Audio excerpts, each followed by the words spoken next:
حضرت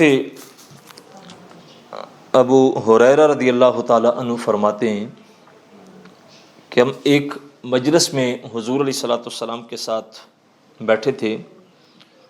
آقا علیہ الصلوۃ والسلام صحابہ سے گفتگو فرما رہے تھے تو اچانک ایک دیہاتی آیا اور اس نے آ کے عرض کی، یا رسول اللہ صلی اللہ علیہ وسلم، قیامت کب قائم ہوگی؟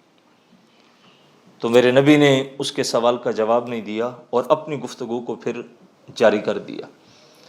صحابہ کہتے ہیں کہ ہم یہ سمجھے کہ حضور نے اس کے سوال کو پسند نہیں کیا، لیکن جب آقا علیہ الصلوۃ والسلام گفتگو کو مکمل کر چکے تو میرے نبی نے اس کی طرف دیکھ کے پوچھا کہ بھائی سوال کس نے کیا تھا؟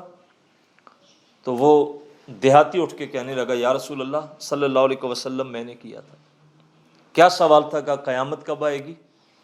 تو اللہ کے حبیب علیہ الصلوۃ والسلام نے ارشاد فرمایا، جب امانت ضائع ہونے لگے تو پھر قیامت کا انتظار کرنا۔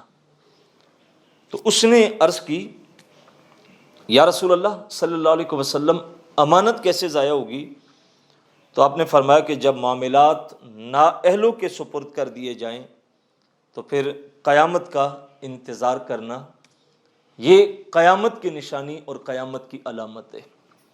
گویا نبی علیہ الصلوۃ والسلام نے اپنے فرمان میں نظام کی بقا اور اس کے استحکام کا راز آنے والی نسلوں کو بتا دیا کہ جب کسی کو کوئی منصب یا عہدہ دیا جانے لگے تو دینے والا اس بات کا خیال کرے کہ میں جس کو منصب یا عہدہ دے رہا ہوں یہ اس کی اہلیت بھی رکھتا ہے یا نہیں رکھتا۔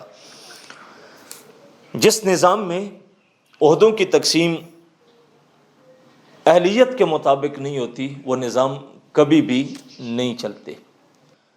اپنا فائدہ ہو، تعلقات کی بنا پہ، دوستیوں کی بنا پہ، رشتہ داریوں کی بنا پہ جب ہم عہدوں کو تقسیم کریں گے تو پھر اس میں نظام بربادی کی طرف بڑھتے ہیں۔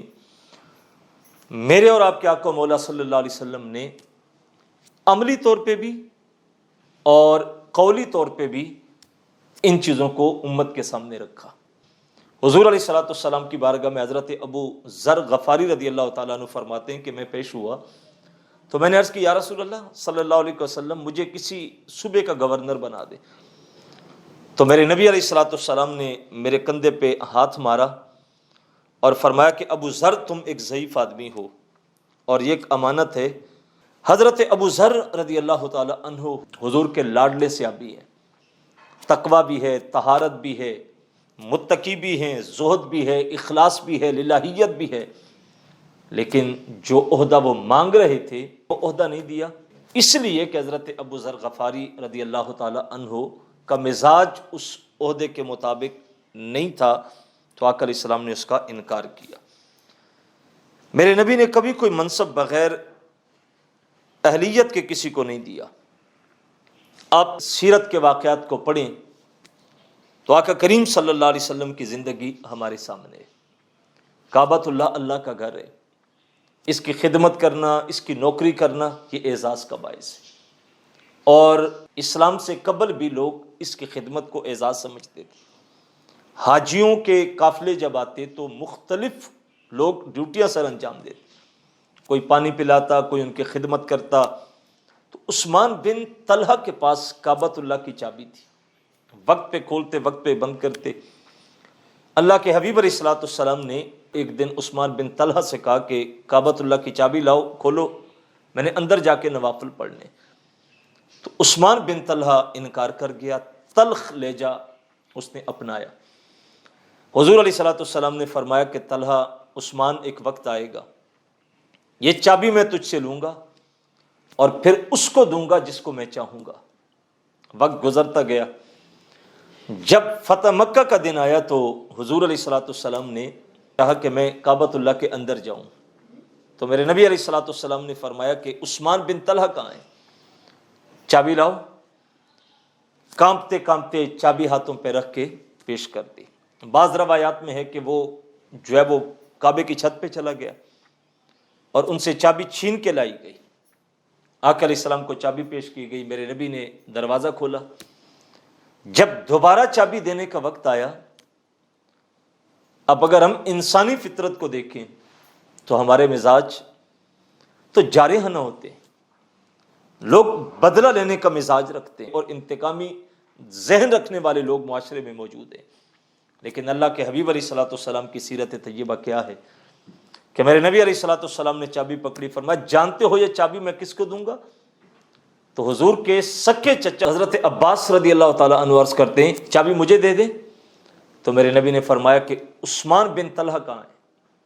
وہ آگے آئے، پھر حضرت عباس نے عرض کی حضور چابی مجھے دے دیں، تو میرے نبی صلی اللہ علیہ وسلم نے عثمان بن طلحہ کو بلا کے فرمایا چابی آج محمد عثمان بن طلحہ کو دے رہا ہے، اور کہا کہ تیرا رویہ تھا کہ تو نے چابی مجھے نہیں دی تھی، دروازہ کھولا نہیں تھا، اور فرمایا آج محمد یہ چابی پھر تجھے دے رہا ہے، اور فرمایا میں تجھے دے رہا ہوں قیامت تک یہ چابی تیری نسلوں میں رہے گی۔ یہ کیا تھا؟ میرے نبی صلی اللہ علیہ وسلم نے دیکھا کہ اہلیت کس کے پاس ہے، جو ذمہ داری سونپی جا رہی ہے اس کو پورا کون کرے گا؟ تو یہ آقا کریم صلی اللہ علیہ وسلم کی ذات بابرکات ہے جس نے ساری زندگی اہلیت کے مطابق عہدوں کی تقسیم کی۔